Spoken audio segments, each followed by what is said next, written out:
J'ai connu la richesse, mais j'ai connu aussi la pauvreté. Et j'ai choisi la richesse à chaque putain de fois.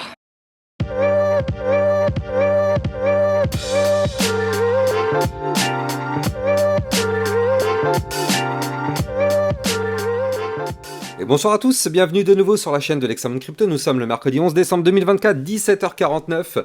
On va faire le point sur la situation du Bitcoin qui a fait un magnifique rebond. On avait vu ce matin qu'on était sur un niveau clé sur lequel on pouvait rebondir. Ça a parfaitement fonctionné. On va regarder bien évidemment les altcoins et le calendrier macroéconomique parce qu'il s'est passé aussi des choses cet après-midi très intéressantes. Allez, gros programme, on s'installe confortablement et on démarre avec ce calendrier. Vous le voyez ici. On s'attendait à l'IPC Core, mensuel novembre, annuel novembre, mensuel novembre pour l'IPC, et on n'a eu que des indices attendus comme prévu. Donc il n'y a pas eu la moindre différence. Donc c'était parfaitement pricé par le marché, c'est-à-dire que le marché avait anticipé qu'il y allait avoir une hausse concernant l'IPC annuel novembre, ici comme vous pouvez le voir, ainsi qu'une hausse de l'IPC mensuel novembre. Donc ça, c'était ce qui était en précédent. On avait prévu effectivement une hausse, donc le marché avait déjà un petit peu anticipé tout ça. Au final, les chiffres qui sont tombés sont les mêmes qui étaient vraiment prévus. Conclusion, au final, le marché avait déjà pricé et au final, on est en train de rebondir très sérieusement sur notre Bitcoin. Comme vous pouvez le voir actuellement, on a un Bitcoin qui est en train de reprendre beaucoup de force. Alors ça fait vraiment plaisir parce que du coup ce matin, souvenez-vous dans ma vidéo, je vous avais indiqué qu'on avait été chercher le bas du canal ascendant sur le Bitcoin, regardez ça, ici. Avant de continuer et de rentrer dans les détails, je rappelle bien sûr à tout le monde que tout ce que je vais dire dans cette vidéo n'est en aucun cas un conseil financier, c'est à vous de faire vos propres recherches et n'oubliez pas que le trading de crypto comporte des risques de perte partielle ou majeure. Donc on avait vu effectivement qu'on avait été chercher le bas du canal ascendant sur le Bitcoin ici, et donc on savait que c'était un niveau clé qu'il ne fallait surtout pas breaker. D'autant plus qu'on avait été chercher le support des 95 776 ici. Donc regardez, techniquement parlant, ce qu'on avait vu ce matin dans ma vidéo, c'est que la configuration était plutôt parfaite et qu'on n'avait pas breaké le canal ascendant par le bas. Donc pour l'instant, on pouvait effectivement imaginer d'avoir un rebond. D'ailleurs, pour tous ceux qui me suivent sur YouTube, vous le savez, ça c'était le titre de la vidéo de ce matin, Crypto Macroéconomie, journée importante, le rebond du Bitcoin. Et bien effectivement, bingo, ça n'a pas loupé, le Bitcoin a bel et bien trouvé rebond. Maintenant, problème, c'est que, on l'avait vu ce matin, mais justement, si on rebondissait, on allait avoir une résistance ici, deux résistances même, une à 100 989 et une autre ici à 101 508. Donc actuellement, c'est la résistance des 100 989 qui nous rejette. Donc c'est ce qui nous empêche d'aller chercher le haut du canal, parce que je rappelle que quand on est dans un canal ascendant et quand on rebondit sur le bas du canal, le but c'est d'aller chercher le haut du canal.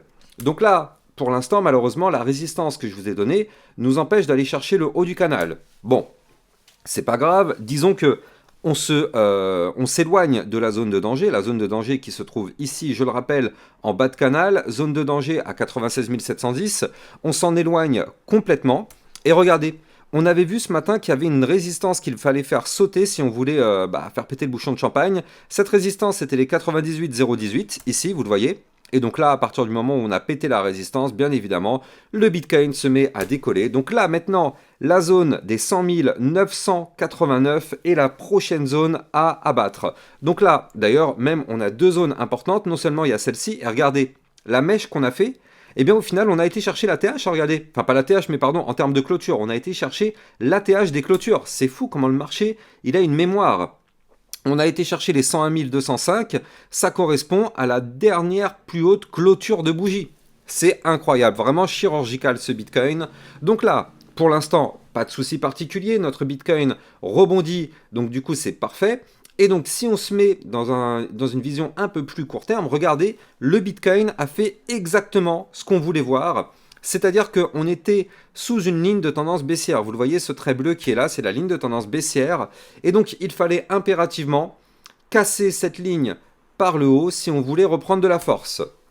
Donc on avait déjà fait une première tentative ici qui s'est soldée par un échec. Et donc là, ce matin, on avait vu effectivement que si on arrivait à aller chercher la ligne de tendance baissière, 99 599, et qu'on pouvait breaker cette ligne, alors dans ce cas-là, ce serait plutôt bullish. Et donc effectivement, comme vous pouvez le voir, on a cassé la ligne. Alors attention, prudence, vous le savez, quand on casse une ligne, qu'est-ce qui se passe en général? Vous connaissez la réponse, je vous l'ai suffisamment apprise. Là, il faut s'attendre à une chute pour venir retester cette ligne. C'est aussi simple que ça. On casse un niveau clé, on va revenir retester ce niveau clé. Donc là, il ne faudra pas du tout être surpris si le Bitcoin revient retester cette ligne de tendance baissière. Donc le Bitcoin pourra revenir retester les 99 502 $. Ce ne sera pas du tout une surprise. Et il ne faudra pas être inquiet si on revient rechercher ce niveau clé. Par contre, il faudra absolument que ce niveau clé arrive à tenir. Et oui, parce que si ce niveau clé arrive à tenir, bien sûr, ce serait un pullback validé. En tout cas, ce qui était très intéressant, c'est que le Bitcoin a des bandes de Bollinger hyper resserrées. Comme vous pouvez le voir ici en arrière-plan, on a des bandes de Bollinger très resserrées sur le Bitcoin. On le sait, ça fait quelques jours que je vous en parle, on a un mouvement volatile en approche. Maintenant, il y a un problème quand même, un problème qui vient un petit peu casser toute cette phase d'euphorie. C'est que, vous le voyez ici, en vue jour, nous avons toujours cette divergence baissière qui est ici.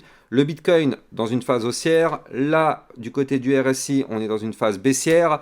Donc ça, c'est une divergence baissière. Donc là, si le Bitcoin veut vraiment reprendre beaucoup de force, on n'a pas de choix. Il va falloir récupérer dans un premier temps les 64 de RSI et surtout, il va falloir récupérer les 66,73 de RSI pour qu'on puisse avoir une nouvelle poussée pour aller chercher les 75, enfin les 80, 85, 90 de RSI avant d'avoir un nouveau retracement. Et donc ça, c'est quelque chose qui pourrait nous permettre d'aller chercher, pourquoi pas, je rappelle sur notre Bitcoin, la ligne de tendance haussière très long terme. Regardez, c'est une ligne qu'on suit depuis très longtemps. On la suit depuis... Moi, je vais me mettre en vue mensuelle parce qu'en fait, il faut que je... Voilà, ce sera beaucoup mieux comme ça. Voilà, vous la voyez, cette ligne de tendance haussière très long terme. C'est une ligne qu'on suit depuis plus de 2017. Donc effectivement, là, eh bien, ce serait notre prochaine résistance majeure à venir chercher. Donc là, cette résistance majeure, elle se trouverait cette semaine ici à 105 883 $. Donc effectivement, ce seraient des niveaux clés qu'on pourrait parfaitement atteindre avant d'avoir un retracement, parce que bien sûr, ce sera une belle zone de retracement. Mais en tout cas, c'est vrai que c'est quand même très intéressant ce que nous fait notre Bitcoin avec ce très joli rebond. Donc ça, pour l'instant, c'est plutôt une belle configuration. De toute façon, ce qu'il faut se dire, c'est que le Bitcoin, tant qu'il est dans ce canal ascendant, donc là, tant qu'on est dans ce canal ici que vous voyez en blanc, il n'y a aucune inquiétude, vraiment aucune inquiétude. La configuration est haussière. Et je rappelle que quand on est dans un canal ascendant, c'est ce qu'on a vécu là ces derniers jours, quand on est en haut du canal et qu'on n'arrive pas à le casser, qu'est-ce qui se passe? On chute pour aller chercher le bas du canal. Donc là, si jamais on arrive à aller chercher le haut du canal et qu'on n'arrive pas à casser ce haut de canal, qu'est-ce qui va se passer? On aura une nouvelle chute pour aller chercher le bas du canal. Est-ce qu'il faudra s'inquiéter? Est-ce qu'il faudra tout revendre ou quoi? Certainement pas, étant donné qu'on est toujours dans un canal ascendant. Même si on retourne rechercher le bas du canal, il n'y a pas de souci particulier, c'est un support, on peut très bien rebondir dessus, l'exemple en est, c'est ce qu'on vient de faire aujourd'hui. Donc là, si on n'arrive pas à casser le haut du canal dans les prochains jours, on pourrait avoir une chute pour aller chercher le bas du canal, peut-être avoir un support, et retourner par la suite rechercher le haut du canal. On peut faire du yo-yo comme ça jusqu'à ce qu'on casse le canal soit par le haut, soit par le bas, peu importe, mais on peut rester. De toute façon, tant qu'on reste dans cette configuration, c'est parfait pour les boules parce que les points bas sont de plus en plus hauts, les points hauts sont de plus en plus hauts dans ce canal ascendant, donc aucun problème particulier du côté de notre Bitcoin. De toute façon, là, ce qui est bien, c'est qu'il y a de fortes chances qu'on clôture la journée au-dessus des 98 018, donc c'est-à-dire que la résistance se transformerait alors de nouveau en support. Tant pis, même si on n'arrive pas à péter les 100 989, tant pis, c'est pas grave. Moi, ce que je veux à minima, c'est récupérer cette zone de résistance des 98 018. Ce serait déjà une excellente nouvelle. Comme ça, cette résistance se transformerait en support. Et donc, au pire, si on doit chuter, on reviendrait à rechercher ce support pour rebondir. C'est pour ça que moi, j'aimerais bien effectivement que notre Bitcoin nous fasse ce scénario. En tout cas, là, on est sur une très belle reprise de notre Bitcoin. On n'a pas encore cassé les niveaux clés qui pourraient nous indiquer que le Bitcoin pourrait vraiment exploser et repartir to the moon, même si on a quand même des signaux très encourageants. Mais là, maintenant, on n'a pas le choix. Le Bitcoin, s'il doit partir to the moon, il y a quand même des zones clés, comme je vous l'ai dit tout à l'heure. On aura ici les 101 202. On aura les 103 519 et surtout on aura l'ATH à 104 010 qui seront trois zones de résistance extrêmement importantes qui nous empêcheront d'aller plus haut si on n'arrive pas à les péter. Donc là, dire qu'on peut péter to the moon, n'abusons pas non plus, hein. N'oublions pas que quand même du côté du RSI, on est quand même toujours un petit peu, on est à 63, on peut très bien pousser encore un petit peu, comme je l'ai dit tout à l'heure, aller chercher les 104, 105, 106, peut-être même 107 dans les prochains jours.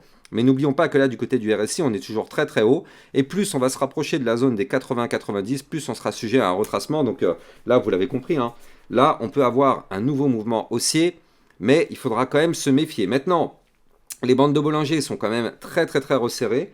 Là, on a fait quand même une belle poussée qui nous permet d'aller chercher quasiment le haut des bandes de Bollinger. Donc pour l'instant, c'est excellent. Et si on arrive à péter ces bandes de Bollinger par le haut, effectivement, vu qu'elles sont compressées, on pourrait peut-être avoir un mouvement volatile. Donc il faudra surveiller ça tout de même dans les prochains jours. Ce que nous fait notre Bitcoin, en tout cas, c'est très très bien. Allez, on va regarder maintenant les altcoins. Donc justement, parmi les altcoins, il y a aussi des choses très très très intéressantes avec ma petite pépite de CTXC. Et du coup, nous, on va jeter un petit coup d'œil quand même du côté de notre Jasmy. Où est notre Jasmy? Et voilà, il est là. Hop là. Il se cachait. Donc du côté du Jasmy, effectivement, là aussi, on a eu un très très très joli rebond, comme vous pouvez le voir. Rebond sur le support donné, donc ici à, combien c'était? 0,03990, donc comme quoi ça matche plutôt bien. On rebondit sur le support, donc on essaye de reprendre de la force, on essaye de récupérer la résistance des 0,04463. Et si jamais on arrive à récupérer cette résistance, le but c'est d'aller chercher la suivante à 0,04738 avant de continuer et de vous donner les autres targets et qu'on puisse voir d'autres cryptos. Je rappelle que sur mon Twitter officiel, vous pouvez me suivre pour recevoir toutes les news, toutes les actualités, tout ce qu'il faut savoir sur l'environnement crypto-monnaie. Et n'oubliez pas de venir rejoindre le club Lexarocket, ça vous permet d'avoir encore plus de vidéos que ce que vous avez sur YouTube. On a vu aujourd'hui la crypto True et la crypto Clore, on a vu aussi tout à l'heure la crypto NMR, la crypto Render. Bref, on voit plein de crypto-monnaies tous les jours dans le club Lexarocket et ça vous permet aussi d'avoir des vidéos concernant des potentielles crypto-pépites. Donc n'hésitez pas, vous avez le lien en description de cette vidéo. Alors du côté effectivement du Jasmy, on est en train de reprendre de la force et donc ça c'est plutôt pas mal parce que suite au retracement qu'on a connu, regardez, le retracement est complètement racheté. Comme vous pouvez le voir ici, on a fait une mèche quand même ici à 0,03207, mais c'est complètement racheté. Alors là maintenant on est rejeté quand même ici, vous le voyez parfaitement, hein, par la résistance, on est rejeté par les 0,05024. Tant qu'on n'arrive pas à récupérer cette résistance, on sera bloqué. Mais en tout cas, on est quand même sur une belle phase de rachat. Donc là, du côté du Jasmy, franchement, c'est très très propre. Problème, en vue hebdomadaire, on reste quand même extrêmement haut. Donc prudence, hein, sur le Jasmy, c'est clair que c'est pas le moment de remettre une petite pièce dessus. En tout cas, du moins, effectivement, court terme, on peut avoir une poussée haussière, ça c'est vrai. Comme je vous l'ai dit, on peut aller chercher les points plus hauts. Notamment, comme je vous le disais tout à l'heure, donc ici, les 0, combien c'était ça? 0,05026, voire même pourquoi pas la résistance qui se trouve ici à 0,05936, mais aller chercher des points beaucoup plus hauts que ça semblerait quand même relativement compliqué, étant donné que là, en vue jour, on a de la place de pousser, mais en vue hebdomadaire, vous l'avez compris, donc il y a une échelle de temps beaucoup plus grande, on est toujours très très haut, donc avoir une poussée haussière court terme, oui, avoir une poussée haussière long terme, non. D'abord, ça passera par une phase de retracement avant d'avoir effectivement une nouvelle belle petite poussée haussière. Allez, on va regarder effectivement d'autres crypto-monnaies. Qu'est-ce qu'on pourrait se voir? Donc justement, le Chainlink. Tiens, le Chainlink, justement, on avait vu. Hop là, du côté du Chainlink, effectivement, on est en train de rebondir parfaitement sur le support qu'on a, je crois le Chainlink, on l'avait vu avant-hier, hein, on avait vu ça il y a 2 jours, je crois. Le support, c'était les 21 891, et donc effectivement, pour l'instant, ça tient. Maintenant, du côté du Chainlink, vous le voyez, hein, nous, ce qu'on veut voir, et ce qui serait vraiment parfait, ce serait qu'on arrive à récupérer ici la résistance des 27,489 du côté du Chainlink. Et du coup, effectivement, cette résistance, ce serait quand même une résistance extrêmement puissante qui nous permettrait d'aller chercher des points beaucoup plus hauts. Je rappelle que du côté de la crypto Chainlink, on est toujours sur le mouvement de force haussier avec cette gigantesque tasse séance. On n'a pas du tout été chercher la target de ce pattern, hein, il faut quand même le mentionner. La target du pattern, elle se trouve à 33,449 $. Donc là, effectivement, on devrait potentiellement pousser encore un petit peu pour essayer de se rapprocher de cette target.